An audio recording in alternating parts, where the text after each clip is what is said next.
Começamos ontem, né? Começamos ontem e vamos continuar hoje falando sobre violência doméstica.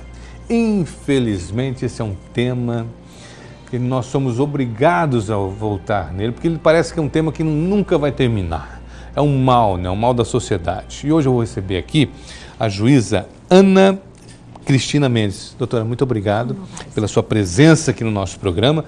A senhora é da vara especializada em violência doméstica, né? Violência contra a mulher. Então, melhor do que ninguém tem autoridade, né, para falar sobre esse assunto. É um tema que ele nunca vai ficar velho, infelizmente, né? Eu gostaria de recebê-la aqui e falar assim, lembra quando tinha violência doméstica, doutora? Mas, infelizmente, tem todo dia, em todos os lugares. Boa tarde, bom dia, boa tarde, já quase boa tarde, né, Luiz Fernando? Quase. Boa tarde a todos. É um prazer estar aqui. Não é um prazer falar sobre o assunto, porque realmente é igual você disse. Infelizmente, os dias passam, os anos passam, e nós ainda vivemos a questão da violência doméstica e familiar contra a mulher de uma forma muito evidente, muito presente na nossa sociedade, infelizmente. Mas eu ainda sonho. Já estou aí há mais de 8 anos na vara de violência, e eu ainda sonho que vai chegar um tempo em que nós vamos tratar de um assunto quase esquecido. Tomara. Agora é o seguinte, nesses 8 anos, a senhora aumentou o número de denúncias, né? O que está acontecendo? É a divulgação que a gente tem feito, que o judiciário tem trabalhado junto às comunidades, como, por exemplo, esse mutirão que vocês estão organizando? É a mulher que está mais atenta? O que está acontecendo que aumentou? As estatísticas hoje são bem maiores do que há 10 anos. Os fatores são diversos, né? A começar por... Há 10 anos não se tinham dados estatísticos acerca de violência doméstica contra a mulher, porque todo o problema, toda a demanda, ela se misturava aí nas demais demandas e acabava por não ser definitivamente selecionada. Até que veio a Lei Maria da Penha e criou dados específicos acerca da violência doméstica e familiar contra a mulher. A Lei Maria da Penha é, sem dúvida, a lei mais conhecida no Brasil. É uma lei que veio para ficar e ficou, obviamente, criou uma credibilidade, gerando muito maior número de denúncias. Isso também é um fator. Antes da Lei Maria da Penha, a mulher não tinha tanta liberdade até para denunciar. Não, ela não tinha, porque os crimes acabavam caindo nos juizados especiais criminais e acabava em cesta básica e não tinham medidas protetivas, etc. A Delegacia da Mulher chega quando? De quando para cá? A Delegacia da Mulher foi praticamente concomitante, né? Na mesma época. Na mesma época. Nós estamos completando... É especializada, né? Nós estamos completando agora 10 anos de Lei Maria da Penha. Uhum. E a senhora acabou de falar uma palavra aí, medida protetiva. Uhum. 2 palavras. Uhum. Medidas protetivas. Há agora um projeto tramitando para que as medidas protetivas possam já ser encaminhadas na própria delegacia pelo delegado, preferencialmente delegada. Como é que a senhora vê essa questão? É um avanço? Essa discussão é velha, né? Quando a CPI da violência doméstica, em 2013, já tratou dos casos, já havia sido ventilado isso já havia sido rechaçado lá atrás. Aí ela tomou corpo agora de novo, através do projeto 07/2016, do projeto de lei, e está ganhando toda essa nova discussão. Dessa vez vai? Olha, eu espero que não. A senhora é contra? Eu sou. Por quê? Por quê? As coisas não são bem da forma como estão sendo colocadas por aqueles que entendem como favorável. Por quê? As medidas protetivas, elas precisam ser deferidas por quem? Não por quem investiga, que vai ao seu bel prazer, ou a sua pouca visão ali do momento do fato, definir. Você precisa dessa ou daquela medida, ou você não precisa de medida nenhuma. Não seria para casos extremos, doutora? O julgador, não. Mas a lei não fala que precisa ser casos extremos. Basta que a mulher procure e peça essas medidas, que elas devem ser deferidas, para que depois se discuta se elas são viáveis ou se não são, ou se podemos retirá-las do contexto. Então, a lei pode sofrer algumas alterações para que ela se encaixe, talvez, dentro de um padrão mais definido. A Lei Maria da Penha, como ela está muito bem, obrigada. Ela está ótima. Nós é que precisamos adequar o cumprimento dessa lei. As medidas protetivas, como elas são, ela é um leque aberto. O juiz pode deferir toda e qualquer medida que entenda como pertinente, além daquelas elencadas, ele pode enxergar outras que sejam necessárias para a vítima naquele momento. Olha, eu vou botar um molinho nessa nossa discussão. Eu tenho 3 entrevistas com vítimas. Eu tenho uma vítima que não quis se identificar. São 3 situações interessantes. Uma não quer se identificar de jeito nenhum. A outra deu apenas o primeiro nome, que possivelmente é um nome fictício. E a terceira não, apareceu nome, sobrenome e endereço. Vamos à primeira vítima. Roda. Que a gente tinha discutido, né? Ele queria sair de casa. E por ele querer sair com os amigos, a gente começou a discutir, eu peguei o dinheiro dele e não queria deixar ele sair, que começou então as agressões. Que ele veio e me deu um tapa no rosto. E que nesse momento que ele me deu um tapa, que eu liguei para a polícia. E quando que eu liguei, ele pegou meu celular, que quebrou o meu celular. Depois que você chamou a polícia, teve mais agressões? Sim, a agressão continuou, né, por conta que eu não queria deixar ele sair de casa para esperar a viatura chegar. E que a gente começou a brigar mesmo. Ele me deu socos na nuca, pisou, que eu caí no chão e ele pisou na minha cabeça. Nunca imaginei que isso iria acontecer comigo. Porque ele nunca demonstrou uma pessoa assim, dessa atitude. Ruim, né? Nunca havia sido violento, mas um belo dia colocou para fora e hoje o medo ainda é a principal aliada do agressor? Chega num dado momento desse ciclo de violência que a mulher passa a ser vítima do próprio medo. Ela já não tem mais forças para caminhar, ela não tem forças de denunciar. E aí que nós falamos desse empoderamento da mulher, da necessidade de esclarecer a essas mulheres vítimas de violência que ela tem à sua disposição um aparato estatal. E aí, nesse aspecto, Luiz Fernando, é que nós vimos a necessidade. Por quê? Porque o delegado, quando a vítima ela é levada até a delegacia para um registro de ocorrência, lá ela vai em uma pessoa, ela registra o BO, aí ela vai na outra pessoa para ela poder pedir protetivas. Via de regra era assim. Se mudou, mudou ontem. Aí, qual que é a vantagem dele? Que ele vai deferir protetivos. Hoje é urgente. Quando ele encaminha, se é réu preso, ele encaminha para a custódia. Na custódia, o juiz da custódia já está deferindo medidas liminares, cautelares e medidas protetivas. Do mesmo modo, quando a vítima vai até a delegacia registrar, se é um caso extremo, se é um caso gravíssimo, o delegado tem como tomar outras providências, como, por exemplo, a prisão do réu. Se é flagrante, ele vai lá e faz a prisão. Eu entendo isso porque a senhora é uma pessoa, primeiro, muito ativa, né, muito competente no que faz. Então, com certeza, casos que tramitam aqui são rápidos. Mas tem casos em outros estados que demoram até 60 dias. O réu chega a sair da cadeia, volta ao convívio com a mulher em casa, aí que vai se definir uma medida protetiva. Olha, eu vou dizer uma coisa para ti. Nós não podemos, como numa coisa bem popular, nivelar por baixo. Nós precisamos de um aparato estatal que seja nivelado por cima. Vamos tentar alcançar a excelência do tratamento, a excelência do atendimento às vítimas e agressor, porque nós também temos que atender o agressor, temos que tratar o agressor, senão ele só troca de vítima. Vamos ouvir a segunda vítima, já que estamos falando de vitimismo, da vítima, não de vitimismo. Por favor, me perdoe aqui a maneira como eu me expressei, mas vamos à segunda vítima. Roda. Ele vive me perseguindo, né, ameaçando, não posso nem trabalhar direito, quer dizer, nem direito não, nem de jeito nenhum, né, porque onde ele descobre que eu tô, 2 padarias já quebrou, ameaça, entendeu, sempre me perseguindo. Então é bem complicado. Daí, além do fato de me ajudar, né? Os 7 filhos são deles, mas, pelo contrário, ele só me atrapalha. Não deixa nem eu sustentar os meninos e nem me ajuda. Eu morei com ele 13 anos e uma vez ele só não me matou mesmo porque meus meninos tenho 2 rapazes já em casa, né? E foi de meia-noite, ele meteu o pé na porta e eu já não estava morando mais com ele, mas sempre assim. Essa senhora estava sob medida protetiva, ela está num abrigo, né? Sendo atendida e não estava mais no casa de amparo. agressor, numa casa de amparo. A senhora acredita, então, que qual vai ser o caminho? Porque ontem o Congresso já aprovou, né, em partes, uma mudança na PLC 07, que parece que aprovaram ou não definiram para que ela passasse pela Comissão de Direitos Humanos. Ela vai ser votada diretamente no plenário.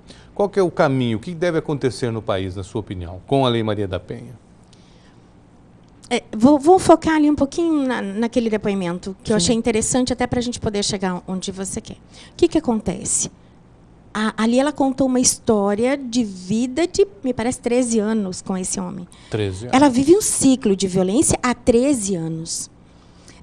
O ciclo da violência, por mais que o Estado, que o juiz, Estado, quando eu digo é juiz, delegado, promotor, é todo mundo, todo o aparato estatal, possa se mover em favor dessa mulher, ela é a que precisa mais mover no sentido de romper esse ciclo de violência. Se ela não fizer, se ela não contribuir para o rompimento desse ciclo, isso eu falo para as nossas vítimas, eu posso deferir 100 protetivas, ele vai descumprir as 100 e nós não vamos ser comunicados para que ele seja imediatamente preso. Ele vai descumprir protetiva, ele vai bater na porta dela bêbado, ele vai adentrar na casa, ele vai dormir na cama dela. Se ela não se insurgir contra isso, o ciclo da violência vai durar 13 anos. Hoje eu estou recebendo aqui no estúdio a juíza titular da primeira vara especializada em violência doméstica contra a mulher, a doutora Ana Cristina Mendes. No bloco anterior nós já tivemos aí 2 vítimas, né? Uma que não quis se aparecer de maneira alguma, a outra ficou também ali né? E agora nós vamos ouvir um testemunho de uma vítima que por 9 anos sofreu na mão de um agressor. O ciclo de violência, no caso dela, demorou 9 anos para ser rompido. Vamos ouvir essa história e, na volta, a gente continua aqui com a doutora Ana falando sobre as medidas protetivas e sobre o que fazer para combater a violência doméstica. Roda o VT. No início do processo, há uma sedução muito grande, né? Você realmente passa a admirar muito a pessoa e isso demora um pouco para cair a ficha e você perceber que a pessoa está ultrapassando os limites, né? Quando você percebe, ele já fez uma lavagem cerebral na sua cabeça, então você vive numa prisão invisível, que você está presa àquela pessoa. No meu caso, eu literalmente, em algumas situações, eu cheguei a ficar trancado dentro de casa, né? Porque ele tinha medo que quando acontecia alguma cena grave, e ele ficava com medo que eu fosse embora, ele saía, ia trabalhar e me deixava presa, sem telefone e com a porta do apartamento trancada. Então, eu cheguei a viver essa situação. No início da relação, eu estava passando por uma situação financeira e ele apareceu, me ajudou a administrar o que eu tinha, vendeu algumas coisas, vendeu meu carro, pagou tudo, mas assim, não que ele tenha pagado com o dinheiro dele, ele administrou as minhas coisas. E daí naquela época eu estava trabalhando, né, quando eu conheci. Então aconteceu num processo que dali a pouco eu já estava trabalhando com ele, no escritório dele, e aí eu fiquei economicamente, financeiramente refém dele. Eu não tinha dinheiro para uma passagem de ônibus se eu quisesse ir para algum lugar. Então, era uma forma que quando eu vi, eu estava nessa situação. A primeira ação de violência doméstica, a gente estava junto assim uns 6, 7 meses. Eu não podia ir na farmácia da esquina sem que ele soubesse, né? Até quando ele não estava em casa, para eu ir na farmácia da esquina, eu tinha que ligar, porque se, pelo amor de Deus, ele ligasse lá em casa e eu não estivesse, né, 5 minutos, aquilo era motivo para algo assim, né, que eu não sabia, nunca podia prever a gravidade do assunto. A violência psicológica, ela me machucava muito mais, né, porque eu não tinha direito de falar, eu não tinha direito de me defender, eu não podia ter amigos. Por exemplo, eu fiz a faculdade 5 anos, eu só tinha 4 amigas mulheres e eu não permitia que nenhum amigo, nenhum dos colegas da faculdade tivesse uma proximidade de mim que eu poderia sair na rua e encontrá-lo. Porque se qualquer homem me encontrasse na rua, me cumprimentasse, ele já achava que eu estava tendo alguma coisa. A vítima de violência doméstica, ela vive eternamente com medo, né? O medo é que aprende aquela pessoa, é que faz refém daquela pessoa, né? No meu caso, eu falo assim, que eu tinha tanta esperança que eu ia viver, que eu ia ser feliz de novo, né? Que eu não queria morrer, né? Então eu fazia tudo para a situação ficar o melhor possível.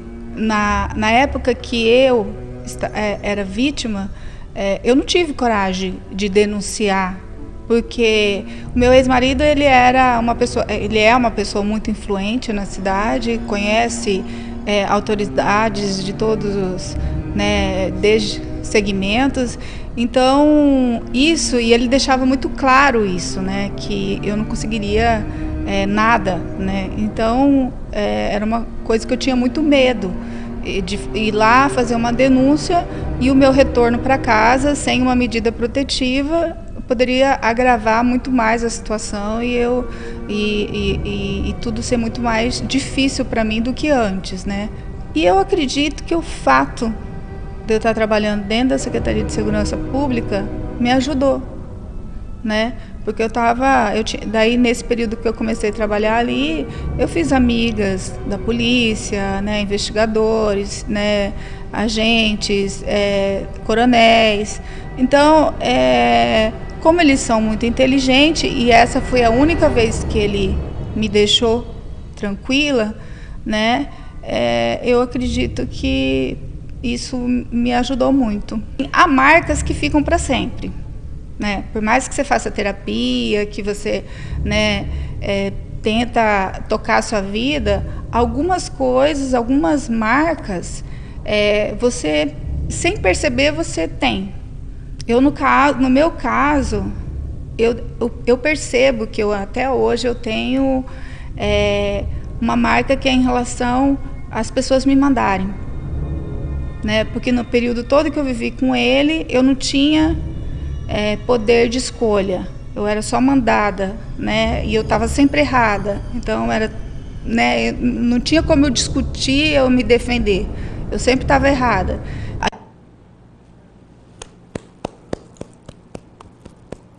Coragem. Muito corajosa, né? De expor toda a situação. E realmente. Não tenho palavras. O testemunho dela, ele é algo para ser ouvido por todos, por todas, e muitas eu tenho certeza que estão se identificando com a história dela. Porque a história, o ciclo da violência, ele é igual para todas. É muito igual, é muito igual. As mulheres, quando ouvem uma mulher contar isso, elas dizem, não, mas eu já passei por isso, mas eu estou passando por isso, né? E o ciclo da violência é essa coisa do aprisionamento, da falta de escolhas, da violência psicológica que não tira sangue, mas mata a alma. Sabe? É a coisa do tirar do convívio, aquela vítima do convívio familiar, do convívio com amigos. Isso faz parte do perfil do agressor doméstico. Ele tira aquela vítima do convívio familiar. Ele tira ela do convívio com amigos. Ele controla todos os passos dela. Então, esse excesso de controle, essa destruição da autoestima, aquela coisa de tratar a mulher como se ela fosse alguém bem menos que ele, com uma subserviência. Ela tem que ser subserviente. Não só falar sim e falar não, de jeito nenhum. É sempre de acordo com a vontade do agressor. Agora, existe cura para isso? É uma doença? Como que, olhando agora o lado do agressor, porque a gente percebe pela vítima, que é o que ela falou, algumas cicatrizes ficarão, né? Algumas feridas talvez jamais cicatrizarão. Mas o agressor é um doente, ele é um psicopata, ele tem tratamento, ele tem cura. Digamos que nesse momento, uma mulher que está sendo vítima, mas ama ainda o marido, há esperança para esse agressor, doutora? O que a experiência lhe mostra? Para determinados casos, sim. A tirania, que é aquela coisa do mais forte sobre o mais fraco, né? Essa tirania ele é traço de uma personalidade. Então, às vezes, a violência doméstica, o machismo que impera é traço de uma personalidade que veio de um comportamento adquirido e visto e replicado lá na infância. Sabe? Meu pai batia na minha mãe e minha mãe nunca largou dele. Meu pai tratava minha mãe obedecia meu pai em tudo. Certa feita, uma vítima disse assim para mim, que a avó dela um dia disse para ela tomou um tapa na cara do marido, ele fez o que fez com ela e ela denunciou. A avó dela chamou ela na casa dela, colocou o dedo na cara dela e disse assim: nós somos uma família de mulheres que apanha na cara, mas não divorcia. Ela falou: eu não, vó. Eu não. Eu vou cortar esse ciclo. Eu vou cortar. Então, existe toda uma questão comportamental, uma questão da família, da desestrutura familiar existente. Aquele pai que a vida inteira foi um grosso, um déspota com aquela mulher, mandou, sempre tratou a mãe como um objeto, ela só serve para isso. Sua mãe não fala nada. Quem fala sou eu. A tendência daquele menino é se tornar um agressor. Há uns que repudiam a agressão, que, muito pelo contrário, vai numa via inversa. Mas e é o modelo, passa a repudiar. Né? Mas o modelo que ele tem. tem. O espelho. Qual o espelho? Quando você olhar no espelho, você vê o quê? Que espelho? Que reflexo qual é o espelho que você é para verá? os seus filhos? Qual é o espelho que você é para os seus filhos? Né? Nós temos lá, temos os nossos neurônios reflexivos que fazem, né, aquela coisa do espelho. O que nós estamos vendo? O que eu estou guardando? Eu, filho, estou guardando do meu pai, da minha mãe. É igual a mãe que apanha a vida inteira do marido. E aquela filha busca num homem e acaba encontrando os homens sempre com a mesma personalidade do pai. Agressivo. Minha filha vê a violência, ela aceita a violência. Meu pai batia na minha mãe nunca largou do meu pai, não posso largar do meu marido. Né? A história da avó. Nós somos uma família de mulheres que apanham na cara, mas não divorciam. Doutora, a senhora, como mulher, como é que a senhora vê esses casos? Como é que a senhora convive com isso? Que eu confesso que eu fiquei chocado, tocado com a história da Sirlei. E eu tenho um negócio na minha casa que eu pego minha filha, eu tenho uma filha de 5 anos. Eu abro a porta do carro sempre para ela entrar. Porque eu falo para ela assim: você nunca vai aceitar que um homem te trate diferente do que eu te trato. Né? Então eu tento sempre levar ela, como a senhora disse, um padrão elevado. Né? Agora, no Dia dos Namorados, eu dei um buquê de flor para minha esposa e um buquê de flor para ela. Né? Porque ela precisa, desde eu falar assim, valorize-se. Né? Então eu tenho mostrado isso para ela, tenho tentado fazer isso. E às vezes eu estou com pressa, eu entro dentro do carro e ela fica assim, pro lado de fora.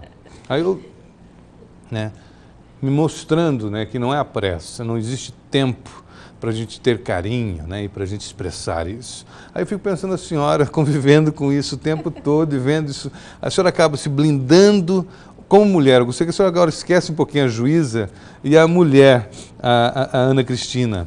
Como é que a senhora vê isso? Como é que a senhora convive com isso? Quando esse testemunho da Sirlei, né? O nome dela? Sirlei. Sirlei. Isso, o testemunho da Sirlei, foram quase 9 anos, e eu também vi a reportagem que saiu num dos sites. Quando eu estava lendo aquilo ali, aí a gente se pergunta, e às vezes muitas pessoas devem perguntar isso, mas como? Quase 9 anos vivendo isso? Como que a pessoa consegue? Como que a pessoa consegue?